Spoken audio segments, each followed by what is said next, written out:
and get started. All right, we're recording. Well, welcome you guys. This blab today is about the future of workforce engagement and basically, should you care and does it matter?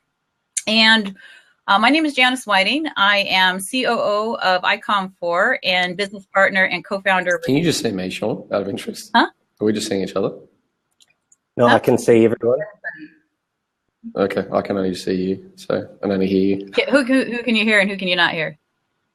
So Tim's saying that he can only see me. Oh, how and interesting. he can only hear me. Oh,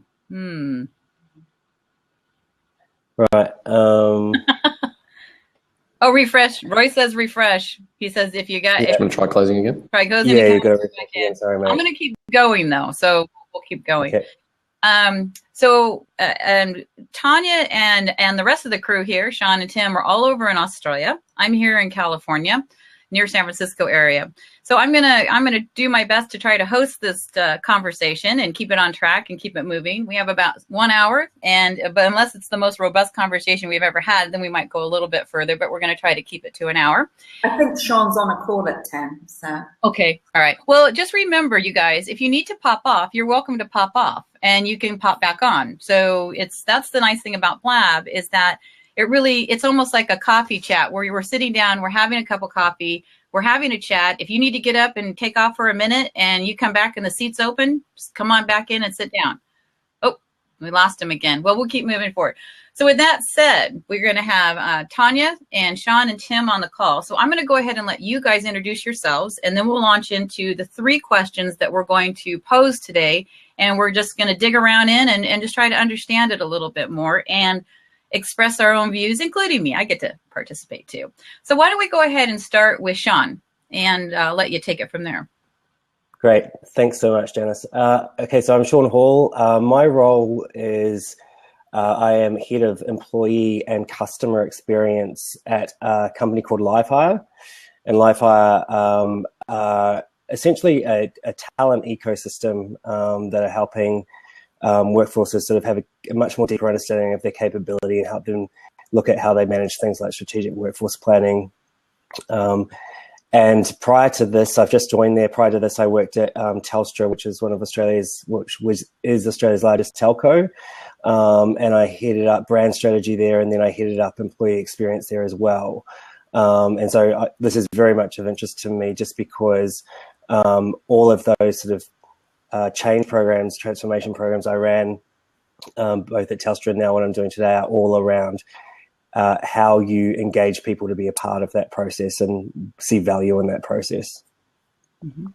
Excellent. Thank you. Tanya, turn it over to you. Okay, so I'm founder and CEO of ICOM4, and ICOM4 provides smart data assessments that help a company achieve their strategy and brand value. And in between that, it's all about the relationships, the energy levels that people have together whilst working with each other. So, yes, we provide the smart data analytics around that. Okay. And Tim, are you here? I can hear you all now. It's amazing. It's actually working. I assume we're doing introductions. Yeah, so my name is Tim. I'm a co-founder of JobVibe, which is a smart platform that allows you to provide real-time feedback for how you're feeling at work. Fantastic. Okay. Fantastic. So just a really quick thing. Those of you in the audience watching, just some really cool stuff I've learned. If you want to ask a question, it would do a /. So that means it's that going forward and a Q. And that will prompt me to see that it's a question. It'll also land in the question column on my page. And that way I know it's a question and I can. So I'm going to keep the conversation going, but I'm also paying attention to what you guys are saying. The other thing I'm going to do is, Tanya, I'm going to see if I can make you host also, just in case. Okay. See. Not quite sure how to do that, but I want to make you host just in case I have any internet problems. There's anything, then you guys can keep moving forward, and I'll pop back on if I can. Hover over her aviator on the top. Okay. I'm hovering.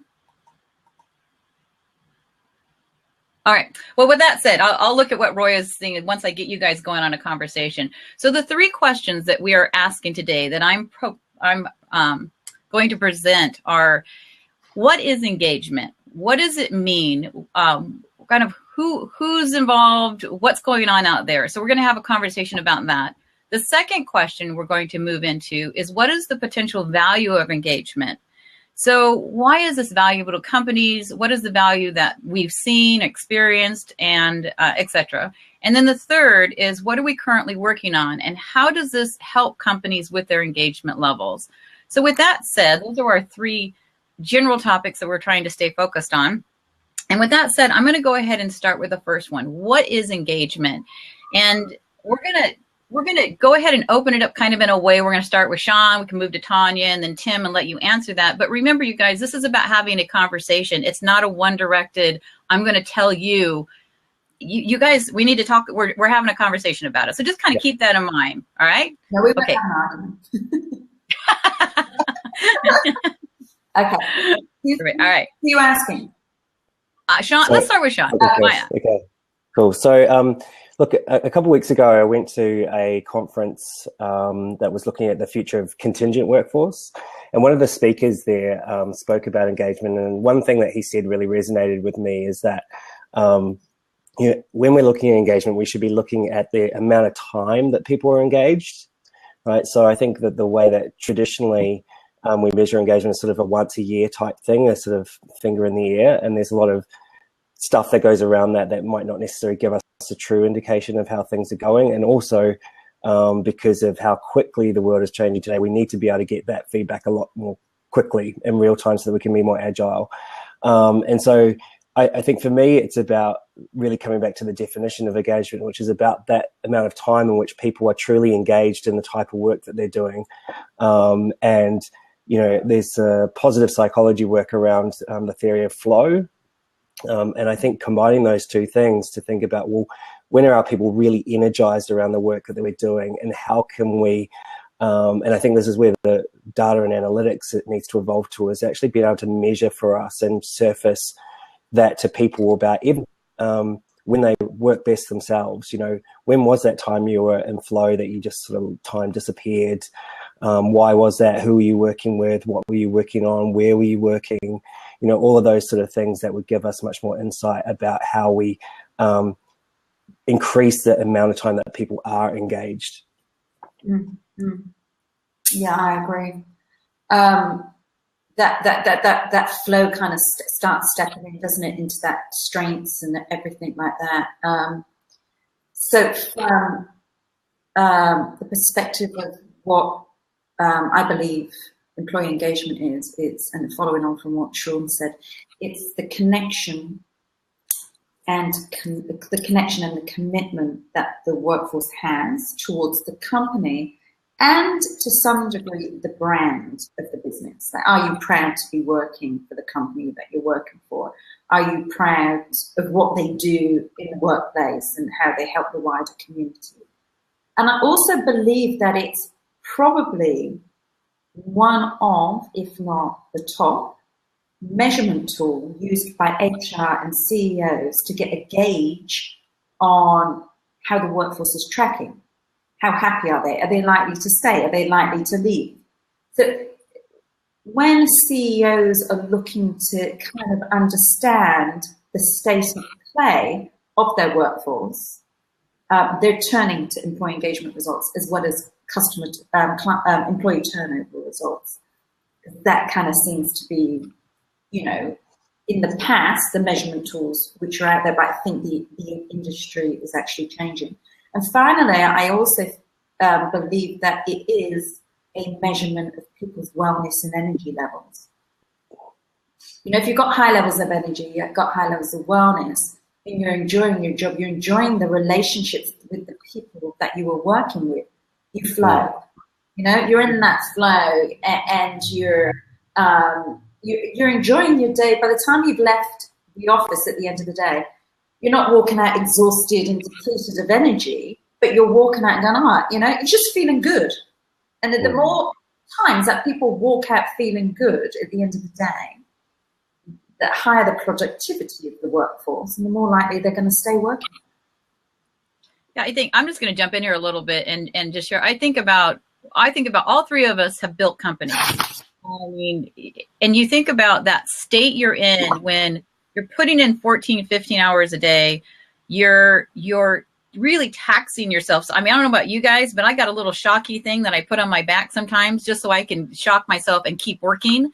And it's not because Tanya's an evil boss. She's a border of evil, but it's because I'm so passionate about what we're trying to achieve. I'm so passionate about the work, even the work I cannot stand, because we're in the software industry too, as you guys are. We have our platform is software driven, and I have to do that software kind of work that I don't like to do. I still am engaged, and that's, I just want to pop a little bit on that flow and what you guys were talking about. So, and Tim, how about you?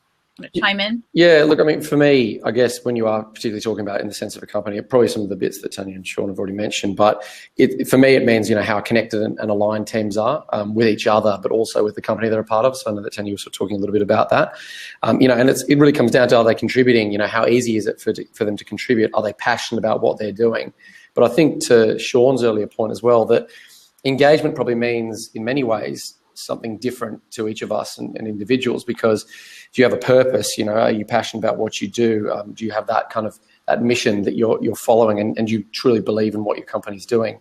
And I think that the problem we've probably faced to date is that the word engagement it's actually quite overused, and it almost goes down to one of those words like innovation, which I think gets banded around a little bit, and I think because engagement can mean different things to different people, the problem when you use that as a broad brush term, it kind of starts to lose its meaning. So people say, I want to measure engagement. And then you sort of think about, well, how are you measuring engagement? What does engagement actually mean to you? And the problem, if you don't understand that and know what actually engagement means to your team, you're never really going to be able to measure that effectively. Mm-hmm.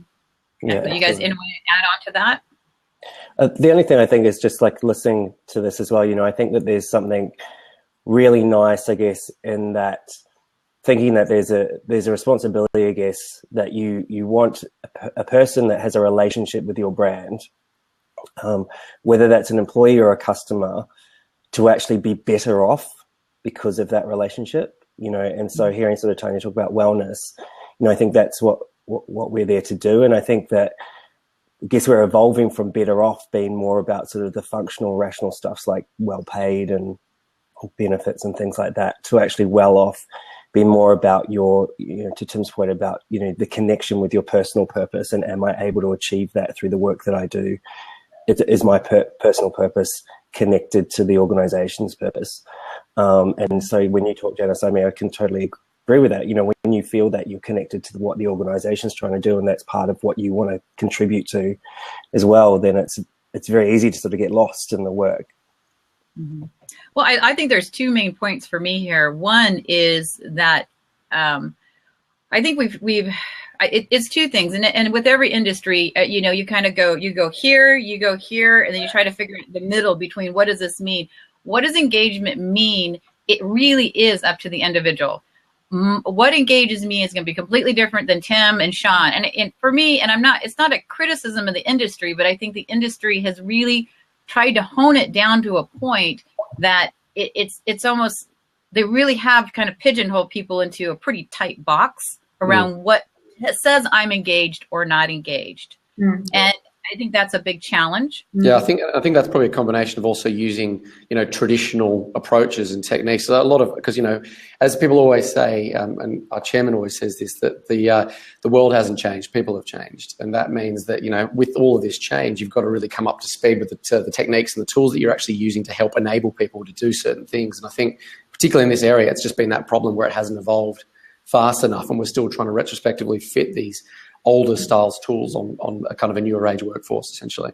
Mm-hmm. Yeah, and therefore we're seeing reports coming out now stating that employee engagement is a waste of time, a waste of money, is not important.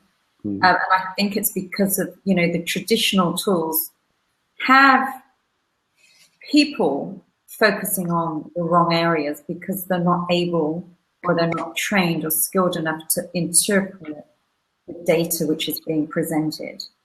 Like for just before I came on here, I just pulled on the internet the top 10 most popular employee engagement questions. Okay, so one of them was, how do you feel about coming to work every morning? That's one of the common engagements. So you might go, well, crap, I don't feel good at all. Well, so people would take that question and then think, oh, we need to make them feel good coming to work each morning.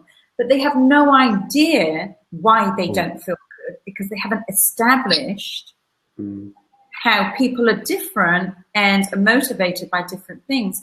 So using those traditional, big players of employee engagement might be valuable from a benchmarking perspective, but it's really not helpful for companies to understand what they need to do to engage each individual, each team, each division, each department, with how they communicate with each other, how they communicate with their leaders, how they communicate with what Tim said, other departments, and with the clients. So I think we're going to see a major change in how people are managing this and what they're going to start measuring now, and turn it more to ongoing measurements, etc. Yeah, I agree. I think the thing is that when I've sort of looked at say the work that HR does in this area, I guess the intent is always good. I think that's something that I think it's important not to forget, is that people have a great intent to try and make these places work, but the tools that they're working with don't necessarily allow that to be fully realized. And I think when we look at it, traditional ways of measuring engagement, there's sort of one quantitative study done once a year, and I would say it's very inconsistent whether those are then that's then followed up with sort of qualitative work to really truly unpick the why. Why, as you say, so why are they not feeling good? Well, it could be a whole bunch of things that are very different to that individual, and so instead of trying to fix them, actually understanding the why and getting to know them more individually, I think is sort of what's important. Well, and I think it's especially consultants, we're amazing at this. We try to simplify things to a manageable level, and I think that's what's happened in the industry, is that it's this is why they're using tools that do this, because it's so big. And so it's how to manage it. Hammer asks, so at its basic level, it's people caring about the work they do and or the company they're working for. He's asking that question of us. Sorry, can you say that again? So far at its base level, it's people caring about the work they do and or the company they're working for. He's asking us if that's true or not. Because I think it is at a base level. I mean, I think that definitely plays into it, but I think it really goes back, for me anyway, I think it really is about that alignment. So you care about the work you do, but you're actually aligned with what the company is trying to do at the same time. So by having that alignment, you then have that dual kind of caring for yourself, but also for your company. And I think without that alignment, it can then sometimes be a bit hard to keep that engagement level up. Mm-hmm. Yeah. I would say it's not one or the other. It is both. First of all, you've got to care about your work, right? If you don't care about your work, you can't care about the company. And you can't care about the company and not care about your work. They kind of work. Well, let's talk a little bit about the difference between engagement and satisfaction. I have had this conversation. I know years, especially like I've chatted with my sister, and things like that, kind of general ways. But, I ask her, like, do you care about where the company's going and she goes, no, not really. I don't care. I just want to I want to wake up every morning and I want to enjoy my job.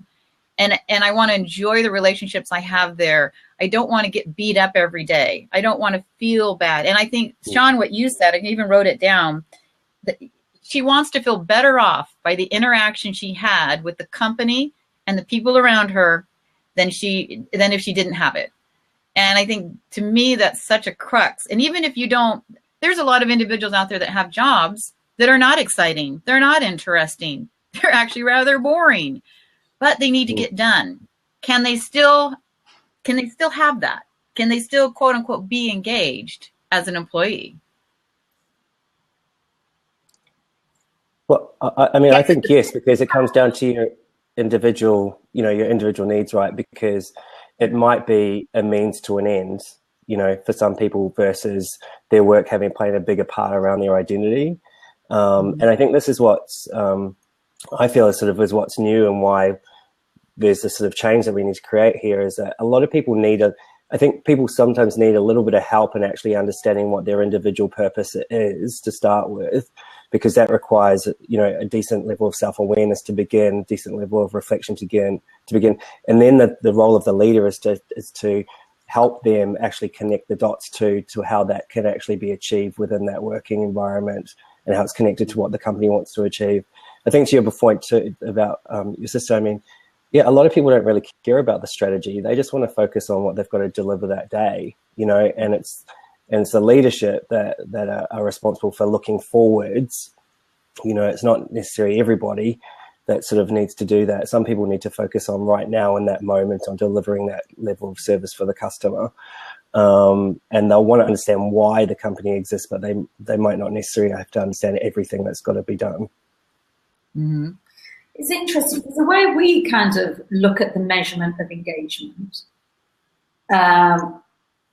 first of all, we link the skills and behaviors to the strategies of the business, right? Because if you're going to measure something, for what purpose are you measuring? How is it going to help a person achieve their goals? How's it going to help the company achieve their goals?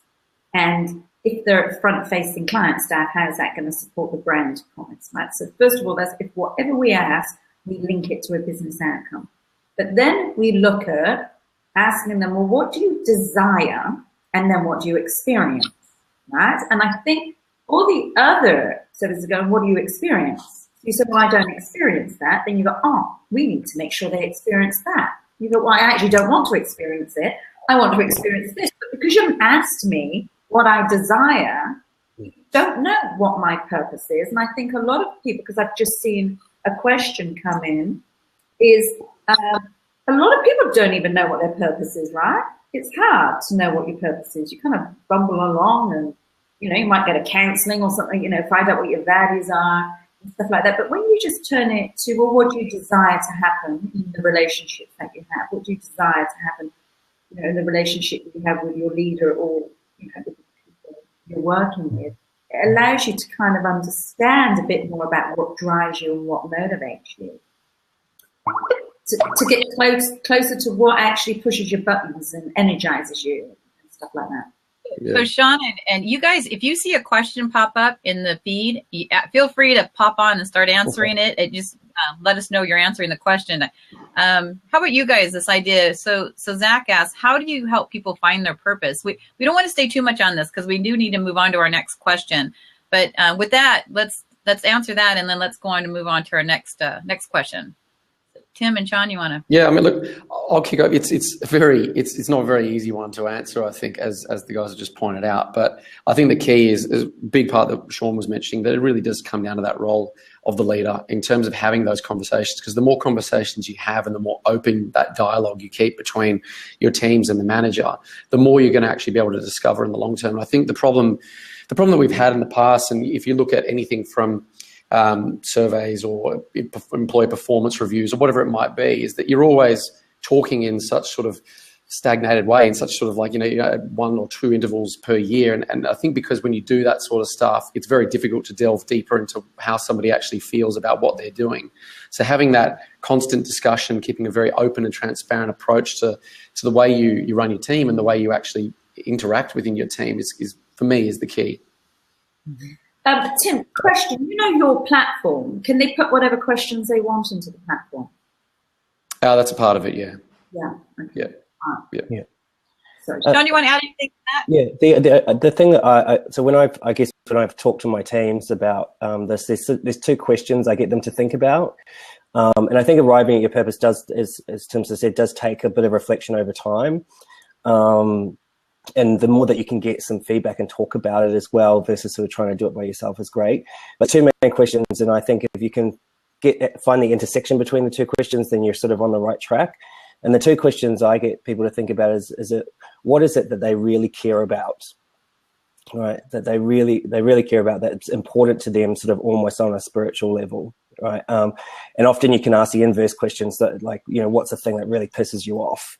not small stuff, but, big stuff that you really want to make a difference to. And then I think the other question is, what is it that you're really great at, that, over the period of your career, people have told you and your friends have told you time and time again that you're really great at that thing.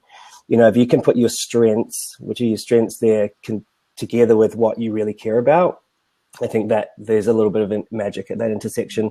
And that's where I sort of get people to sort of think about it as they try to find out what their purpose is. Mm-hmm. Very well. All right, we have a couple of people who have just joined us, so I'm going to go ahead and just quickly recap. We are talking about the future of workforce engagement. Should you care? Why does it matter? You've got 3 experts, well, maybe 4, but I'm hosting, so I don't have to be an expert today. In and around engagement, we are not quote unquote engagement people per se, like a Gallup, but we all work in the space of engagement, and the core of our work all boils down to this idea of workforce engagement. And so we just talked about and answered the question, what is engagement from our perspective? So let's move on to the next one. What is the potential value of engagement? So we're going to answer that. And then the next one, we're going to talk about some of the things that we're doing to shift the industry in and around engagement. So the second question, what is the potential value of engagement? Let's go ahead and start with Tim this time and let him kind of take a little bit of the lead on that one. And just let you start talking. Cool. Look, I think this probably goes back to, look, a lot of what we've just spoken about, but it really, for having that connected and aligned team, the kind of value that you can create out of that is really huge. But again, I think to create that value, as we've all talked about, you need to create value for your teams as well. So it's not just about, Sean and I have talked about this before, where you try and squeeze as much as you can out of your teams to get the most out of them. It's, it's totally not about that at all. It's actually about how can you work with your teams and how can you provide them with what they need so that they can actually then, be engaged and provide the associated benefits from that. And I think we all know that there are a heap of studies out there. Great Place to Work is one of those. Also, you've probably seen a little bit in the Global Human Capital Trends report.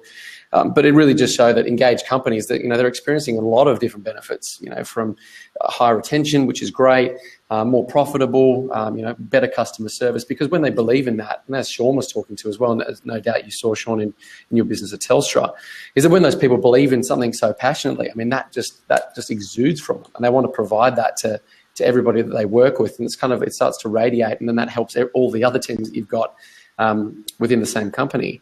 And I think as well, if you look at some of more of the companies out there that are doing this great, and that I guess from the outside appear to have really engaged companies and really great cultures, from your Googles or your Zappos or your Airbnb, even Buffer, but even some of them at home. So you've got say Campaign Monitor or Atlassian as well, where they have this really close alignment to what they're trying to do and what they're trying to achieve. And you see the associated benefits out of that because of the reputation those companies have. And the work that they output as well.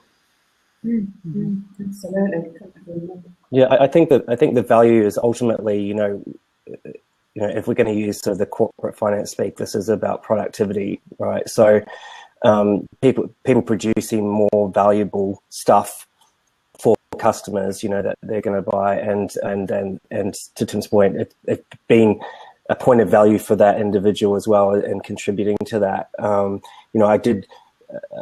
What I found in sort of my research is that there's always sort of 3 stakeholder groups that an organization is aware of, and that's your customers, your people, and your shareholders.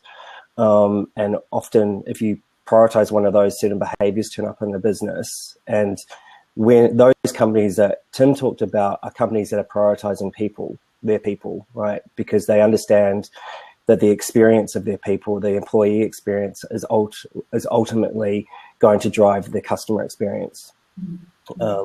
And so I think I'm, I guess, a big fan of sort of coming back to this energy thing about sort of even trying to redefine what productivity means, away from being sort of this dirty word, which is about squeezing the most that you can out of a person, to actually being about taking responsibility for the system in which that person operates, energizing them, around the ways which are personal to them, and then making it easy for them to do their job, like removing hierarchy, removing unnecessary processes, anything which is essentially does not create value.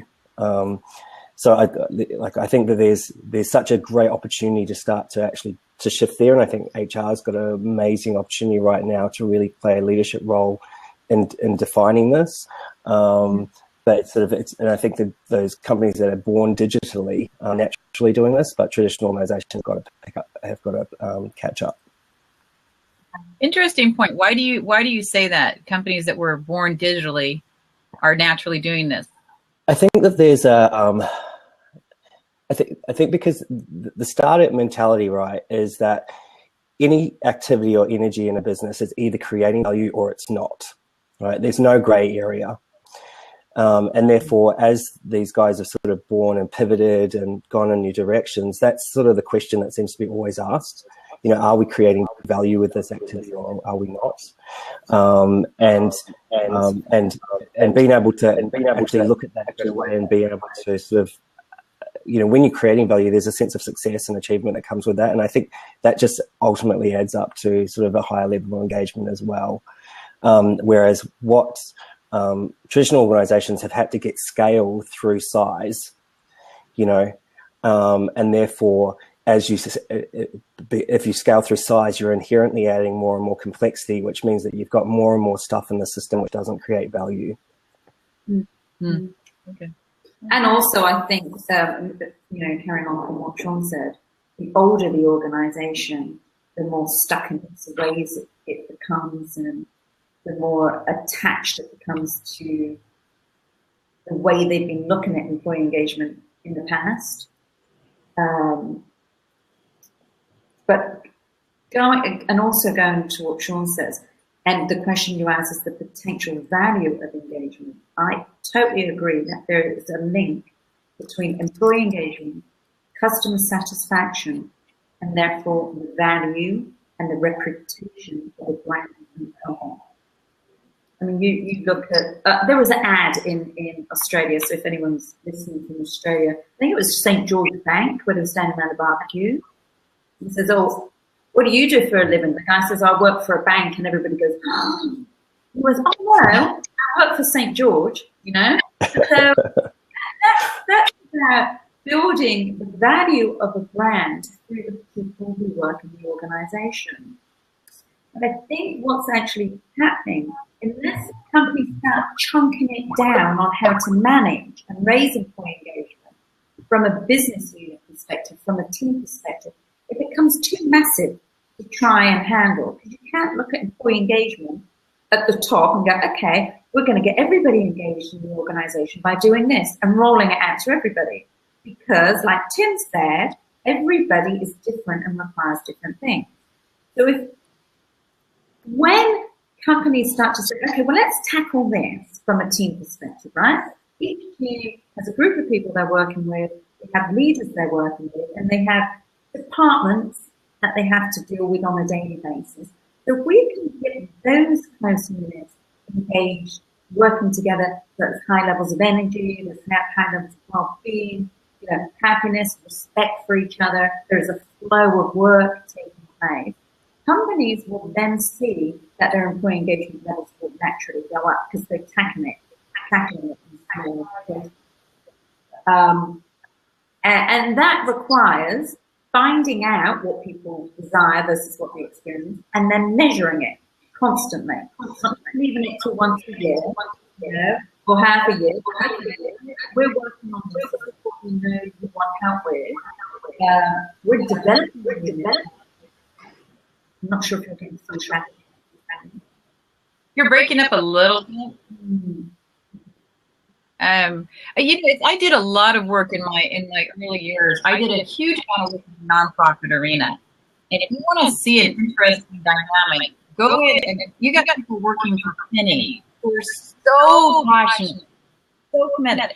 And then we watch those nonprofits grow and grow and grow. It's interesting. You still have a certain amount of passion, but you start to lose a level of engagement that you have in the beginning. So it's, you know, I've watched people just work that for, even in really poor working conditions, in the worst neighborhood, and they're still passionate about it. I'm getting some bad feedback here.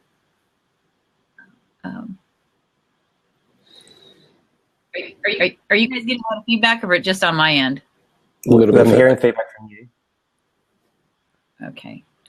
I'm going to be quiet for a second and see if I can figure out what's going on. Are you getting feedback from us?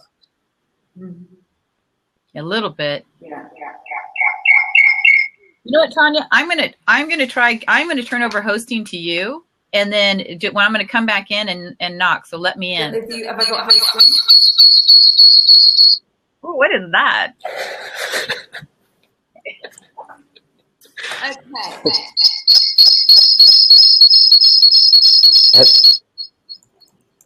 Have you guys got earphones? Maybe I don't know if that helps at all, but I think Oh, I do. Plug in your earphones. Maybe that'll help. Tanya, do you have a headset? You don't have a headset. All right, let's see if that helps a little bit. That's much better now. Okay, maybe it was just me. We have a couple of questions up here. I just want to go back up a little bit. Thank you guys for joining. We have a couple more people on board here.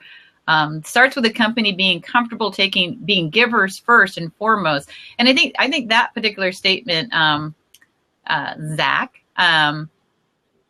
it really resonates with what we were just talking about. How it's that micro, perspective of looking at that core level of the individual and the relationship they're having with the people around them and their leaders, and how they're showing up every day and their experience they're having. And I think sometimes it's hard for companies to go that deep. They don't want to. I don't know about you guys, but you can start talking about touchy-feely things with CEOs, and they get really uncomfortable because it seems too touchy-feely. But unfortunately it's actually critical to increase engagement levels. You need to have that element. Yeah, and I think what CEOs and C-suite are comfortable with is data. Yeah. And the more that